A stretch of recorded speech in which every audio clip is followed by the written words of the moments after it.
প্রিয় টেকনিশিয়ান ভাইয়েরা সবাই কেমন আছেন? আশা করি ভালো আছেন। তো আসলে ইদানিং দেখতেছি যে আমরা যে এলসিডিগুলো ফিটিং করি, কিছু কিছু এলসিডি আসলে এলসিডির তো কোনো গ্যারান্টি নেই। আমি একটা ভিডিও ছাড়ছি, যত দামি এলসিডি লাগান এলসিডির কোনো গ্যারান্টি দেওয়া হয় না, সেটা আমাদের কোম্পানি থেকেও দেওয়া হয় না এবং আমরাও দিতে পারি না। তো তদ্রূপ আমরা কিছু কিছু কাস্টমারের মুখ থেকে আমরা শুনছি যে বা এলসিডি ফিটিং করে, এলসিডি ফিটিংয়ের পরে এলসিডি কয়দিন চালানোর পরে এলসিডি ফাঁক হইয়া যায় বা এলসিডি উল্টাপাল্টা কাজ করে এবং সাইডে দিয়ে আলো বার হয়ে থাকে বা ফিটিং সুন্দর হয় না, এই কারণে এলসিডিগুলো লাস্টিং করে কম, এরকম কিছু আমাদের কাছে কিছু কমপ্লেন আসছে। তো যারা নতুন টেকনিশিয়ান বাইরে আছেন তাদের জন্য আজকে এই ভিডিওটা। এলসিডি ফিটিং করার কিছু নিয়ম আছে, সে নিয়ম অনুযায়ী যদি আপনারা ফিটিং করেন তাহলে আশা করি এলসিডি ডিস্টার্ব দিবে না, এলসিডিটা অনেক দিন ইউজ করতে পারবে। আর এখানে কিছু গামের কিছু ব্যাপার স্যাপার আছে। এখানে আপনারা ভালো মানের ভালো বেশি দামি গাম ব্যবহার করবেন। যেমন আমি একটা গাম ব্যবহার করতেছি, আপনাদেরকে দেখাবো।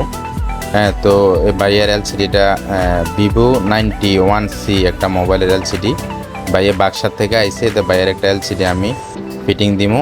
তো আপনার এলসিডিগুলো ভালো করে ভিতরে পরিষ্কার করবেন। এই যে দেখতে পাচ্ছেন একটা গাম, মেকানিক্যাল কোম্পানির একটা গাম, খুবই ভালো। এটা আপনি যখন এলসিডি ফিটিং দিবেন ভালো করে নিচের জায়গাটা, আগের যে গামগুলো আছে পুরাতন, এগুলা ভালো করে পরিষ্কার করে আপনি এগুলা থিনার দিয়ে ভালো করে উঠিয়ে একদম ক্লিন করে, এবং নিচের যে ফ্রেমের জায়গাটা একদম ক্লিয়ার করে আপনার সুন্দর করে ক্লিনার করে আপনি এগুলা গামটা ইউজ করবেন। গামটা ইউজ করার পরে গামটা আপনার 4 থেকে 5 মিনিট এভাবে রাখবেন। গামটা যখন একটু লাসা জাতীয়, প্রথম তো একটু পিছলা থাকে, তখন আস্তে যখন লাসা হয়ে যাবে তখন আপনি গামটা লাগাবেন। লাগানোর পরে 5 মিনিট পরে গামটারে এলসিডিটারে ফিটিং করবেন। এই যে এখানে আমি ফিটিং করতেছি, এবং এলসিডির নিচে যে আপনার ওই যে একটা স্টিকারের নিচে যে একটা গাম থাকে, ওই গামটা উঠাইয়া এলসিডিটা এভাবে টান দিয়া ভালো করে গামটা লাগাবেন, যেন পার্টসগুলা আপনার পরবর্তীতে যেন লাড়াচাড়া না করে, ওইভাবে আপনারা ফিটিং দিবেন। তা আমি ফিটিং দিচ্ছি, দেখতে পাচ্ছেন।